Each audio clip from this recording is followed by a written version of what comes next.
नमस्कार। आज हम स्ट्रेटजिक मैनेजमेंट कंसेप्ट देखेंगे।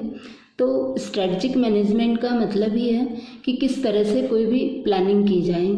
तो प्लानिंग और स्ट्रेटजिक मैनेजमेंट दोनों एक है, परंतु स्ट्रेटजिक मैनेजमेंट प्लानिंग से कहीं गहरा शब्द है।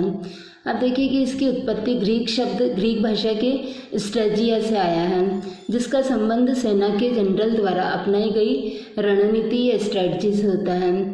तो एक तरह से युद्ध में जिस तरह से क्विक डिसीजन लेकर के और सामने वाले को पार्टी को परास्त करने का या शत्रु को परास्त करने के लिए कार्य किया जाता है, उसी तरह से स्ट्रेटजिक मैनेजमेंट में भी वही कार्य किया जाता है। एक तरह से देखा जाए तो ये युद्ध से भी अधिक महत्वपूर्ण कार्य है।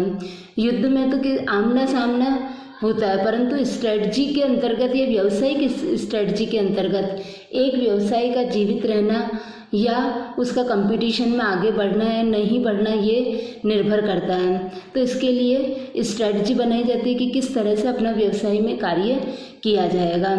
तो इसमें दो तरह के कार्य किए जाते हैं, एक तो प्लानिंग एंड दूसरा एक्शन कंपोनेंट अपनाया जाता है कि किसी भी कार्य को करने से पहले प्लानिंग की जाए। तो प्लानिंग कैसे की जाए?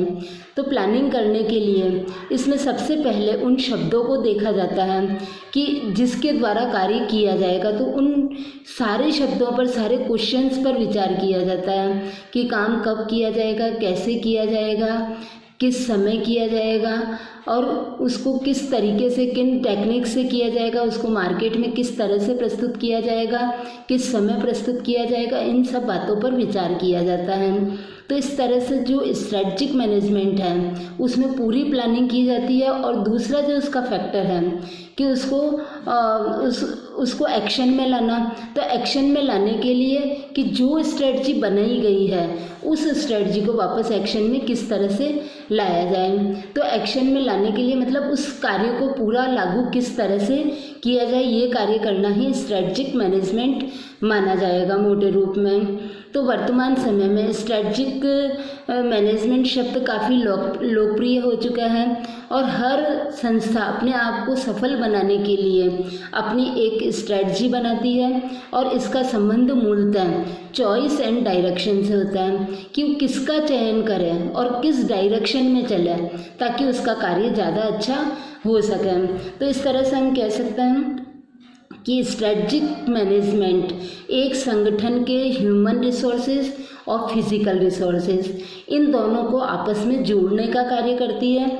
और जो बाह्य विश्व के द्वारा, मतलब जो एक्सटर्नल फैक्टर्स हैं जो कि व्यवसाय के सामने चुनौतियां प्रस्तुत करते हैं, तो उन सारे जो चुनौतियां हैं और जो रिस्क हैं उनको वो किस तरह से फेस करेगी, इसके लिए पहले से एक बैकग्राउंड तैयार करना ही स्ट्रेटजिक मैनेजमेंट माना जाएगा। अब इसमें हम देखते हैं कि सामान्यतः जो व्यूह रचना है तो प्रबंधकों के द्वारा अपने इस प्रतिस्पर्धियों के सामने भविष्य में सफल होने के लिए जो अपनाई जाती है उसको ही स्ट्रेटजिक मैनेजमेंट कहा जाता है। हालांकि ये सारी तरह का एक तरह से फ्रेमवर्क हो गया। तो इसमें व्यक्ति के हिसाब से भी हो गया और वित्तीय भी हो गया और अन्य संसाधनों के साथ में भी ये कार्य किया जाएगा। तो इस तरह से प्रतिस्पर्धा किस किस रूप में हो सकती है, कहाँ कहाँ हो सकती है, उन सब के रूप में इसको पहले से देख लिया जाता है और उसके हिसाब से कार्य करने का जो प्लानिंग की जाती है उसी को ही हम स्ट्रेटजी कहते हैं। मतलब एक एक जो एस्पेक्ट है बिजनेस का उसके ऊपर पहले से ही पूर्ण रूप से विचार कर लिया जाता है। तो हम कुल मिलाकर के हम कह सकते हैं कि व्यू रचना एक शैली है, एक योजना है जो कि संगठन को अपने प्रमुख लक्ष्यों, नीतियों, कार्यवाहियों, प्रोसीजर्स और उसकी समस्त जो कार्य प्रणाली है उसको एक दिशा प्रदान करती है ताकि वो उस दिशा में जा कर के सफल हो सके और इंटीग्रेटेड रूप से वो कार्य कर सके। तो इस प्रकार से हम इसको 5 रूपों में समझ सकते हैं। सबसे पहले कि स्ट्रेटजी एक प्लानिंग है या एक प्लान है। तो स्ट्रेटजी प्लान है मतलब कि जब भी कोई कार्य किया जाता है उसके पहले प्लान बनाया जाता है। तो स्ट्रेटजी के अंतर्गत भी एक प्लान तैयार किया जाता है कि उस कार्य को कैसे किया जाएगा, कब किया जाएगा, किस समय किया जाएगा, किस प्रकार के ग्राहकों के लिए उस कार्य को किया जा रहा है, तो इन सब चीज़ों को पहले से तैयार किया जाता है। तो ये एक योजना, एक खाका तैयार कर लिया जाता है जिसको कि अपन प्लान के रूप में बोलते हैं। दूसरा में स्ट्रेटजी एक पैटर्न है या एक शैली है। जिस तरह से हर व्यक्ति का एक वर्किंग स्टाइल होती है, तो उसी तरह से किसी भी कार्य को करने की एक शैली होती है कि उस कार्य को किस तरीके से किया जाए। तो वो जो शैली होती है कि उस शैली का मतलब हो गया कि उस कार्य को इस तरीके से किया जाए कि उस समय की जो परिस्थितियां हैं उन परिस्थितियों में वो बिल्कुल एप्रोप्रिएट हो और उसका रिजल्ट पॉजिटिव प्राप्त हो सके। इसी तरह से स्ट्रेटजी एक पोजीशन के रूप में है।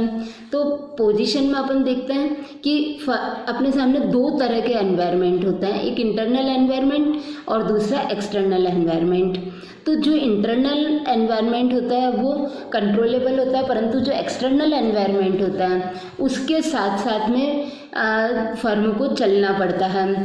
तो जब वो इसके साथ में चलता है तो उसको अपने संगठन में कई प्रकार के परिवर्तन करने पड़ते हैं और उसके ऊपर वो प्रभाव नहीं डाल सकता, बल्कि उस एक्सटर्नल एनवायरनमेंट के हिसाब से उसको अपने आप में चेंज करना पड़ता है।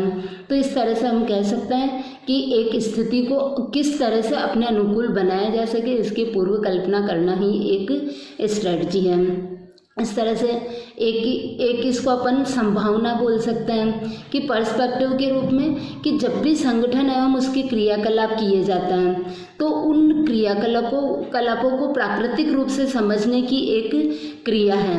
या अपन कह सकते हैं कि उन व्यक्तियों के दिमागों को वो काफ़ी सीमा तक प्रभावित करता है कि वो महत्वपूर्ण रूप से किस तरह से संगठन के हित के लिए कार्य कर सकते हैं। या हम कह सकते हैं कि जो फर्म की एक प्रभावी कार्यवाही को प्रभावित करते हैं या भविष्य की कार्यवाही को प्रभावित करते हैं। तो भविष्य की कार्यवाही ये उच्च प्रबंध का कार्य हो गया कि वो उनके द्वारा जो प्रोसीजर अपनाया जाएगा, जो नीति अपनाई जाएगी, वो उस उपक्रम की पूरी प्रणाली को, पूरी कार्य उसके भविष्य को तय करेगी।